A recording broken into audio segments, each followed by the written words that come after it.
BJP ಜಿಲ್ಲಾ ಕಚೇರಿ ಕೊಡಿಯಾಲ್ಬೈಲ್ನಲ್ಲಿ ಗೋಪೂಜೆ ಹಾಗೂ ಲಕ್ಷ್ಮೀ ಪೂಜೆ ಸಂಭ್ರಮದಿಂದ ನಡೆಯಿತು. ಗೋಪೂಜೆಯಲ್ಲಿ ದಕ್ಷಿಣ ಕನ್ನಡ ಬಿಜೆಪಿ ಜಿಲ್ಲಾಧ್ಯಕ್ಷ ಸತೀಶ್ ಕುಮಾರ್ ಕುಂಪಲ, ಕಿಶೋರ್ ಕುಮಾರ್ ಹಾಗೂ ಇತರ ಸದಸ್ಯರು ಮತ್ತು ಬಿಜೆಪಿಯ ಹಿರಿಯ ನಾಯಕರು ಪಾಲ್ಗೊಂಡಿದ್ದರು.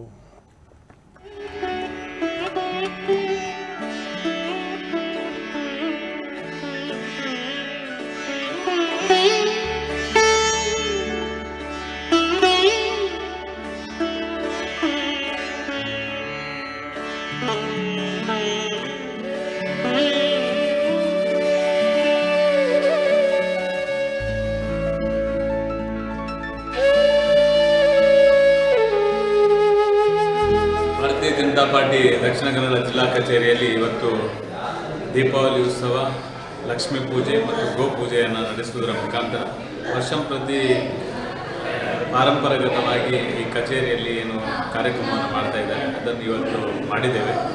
ಧಾರ್ಮಿಕವಾಗಿ ಇಡೀ ಜಗತ್ತಿಗೆ ಬೆಳಕಿನ ಉತ್ಸವದ ಸಂದರ್ಭದಲ್ಲಿ ಈ ಭಾರತೀಯ ಜನತಾ ಪಾರ್ಟಿಯ ಕಚೇರಿಯಲ್ಲಿ ಎಲ್ಲ ಕಾರ್ಯಕರ್ತರಿಗೆ ಮತ್ತು ವಿಶೇಷವಾಗಿ ದಕ್ಷಿಣ ಕನ್ನಡ ಜಿಲ್ಲೆಯ ಎಲ್ಲ ಜನತೆಗೆ